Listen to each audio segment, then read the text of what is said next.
A palavra está no livro de aos Romanos, Romanos 5, 5:20. Uma palavra curta, pequena e eficaz. Capítulo 20. Capítulo 5, versículo 20. Veio, porém, a lei para que a ofensa abundasse, mas onde o pecado abundou, superabundou a graça, para que assim como o pecado reinou na morte, também a graça reinou pela justiça para a vida eterna, por Jesus em Cristo nosso Senhor. Então, muitas das vezes nós estamos em apuro.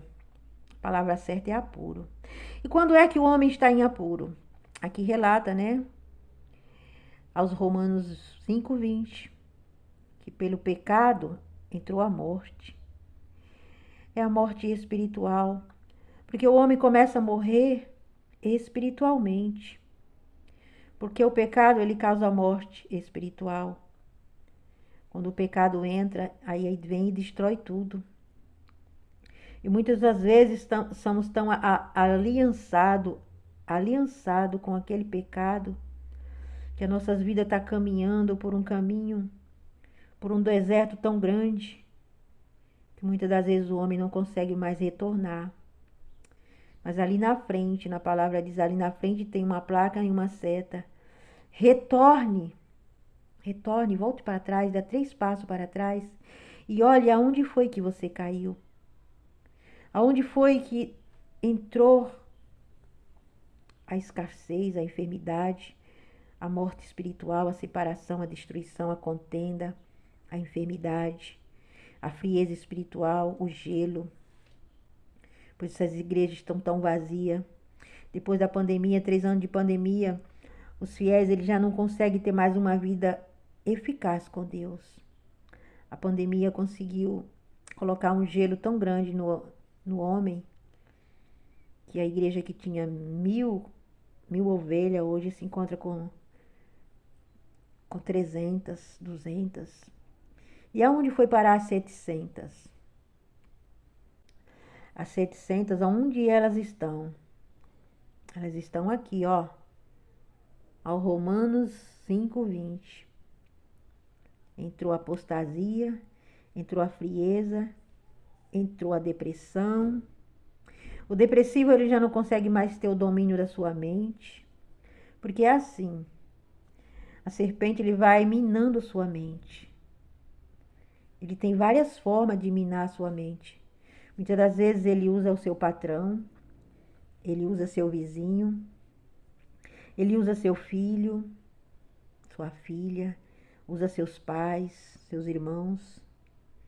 Ele usa o animal também. É, meu irmão, ele usa até os animais. É possível, sim. Porque quando nós damos vazão a ele, muitos dizem, o inimigo ele não tem poder, você que pensa. Abra uma brecha aí onde você está. Abra uma brechinha no teu coração e nos teus modos, nos teus afazeres, nas tuas decisões, para ver se ele não entra e destrói tudo. Se é que ele já não destruiu. É. Mas preste atenção, essa mensagem é para despertar. Isso aqui é o despertar, para que você tenha um encontro mais profundo com Cristo.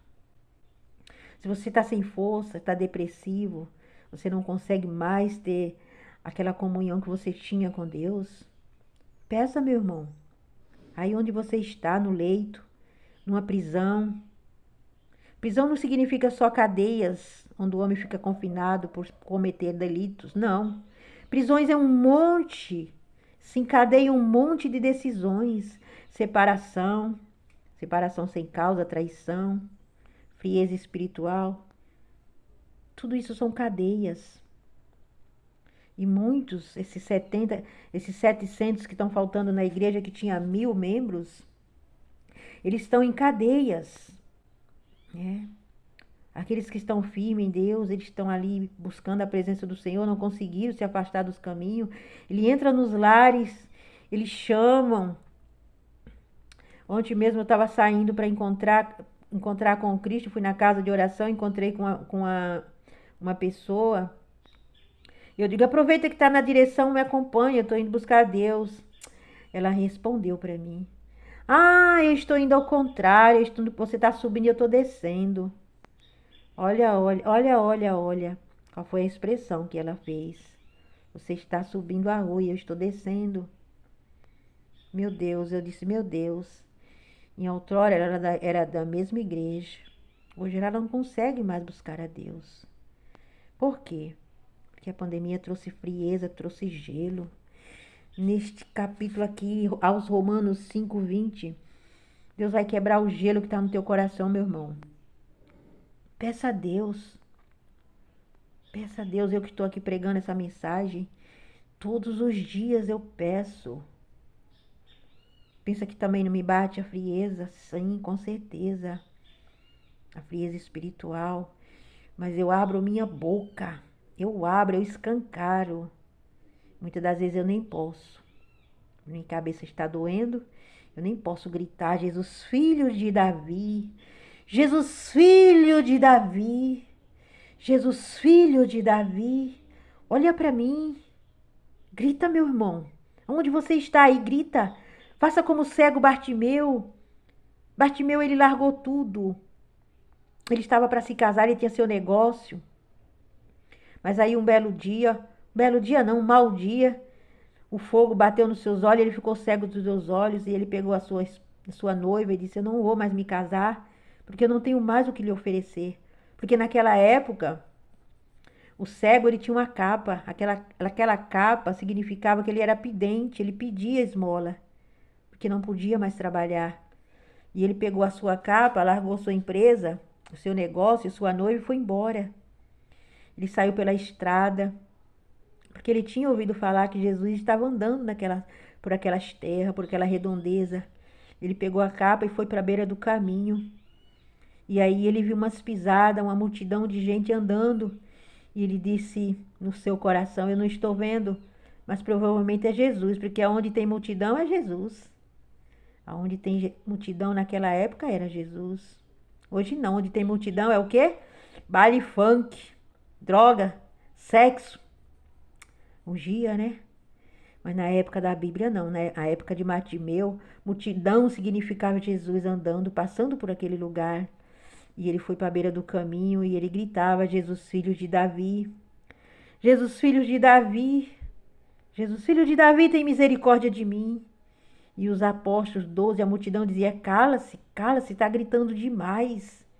Pare de gritar, o mestre não é surdo. Jesus, filho de Davi, ele quanto mais falava, pare, ele gritava, pare, ele gritava mais alto ainda. Enquanto mais cutucavam ele, mandando ele parar, ele se revoltava e dizia, Jesus, filho de Davi, olha para mim. Jesus olhou para trás e com aquele olhar de compaixão, ele disse, traga-o aqui. Ele ordenou, tragam-o aqui. Eita Jesus, glória a Deus, aleluia. Tragam-o aqui, levaram ele até o mestre. E ali ele foi curado. E ele voltou para sua empresa. Ele voltou para sua noiva, para o seu estado normal. Ele voltou a enxergar. Mas vocês sabiam que a empresa dele, do cego Bartimeu, você sabe qual era? A empresa dele era fazer prego. É, ele tinha sido contratado para fazer os pregos grandes para crucificar Jesus, na época que ele foi capturado.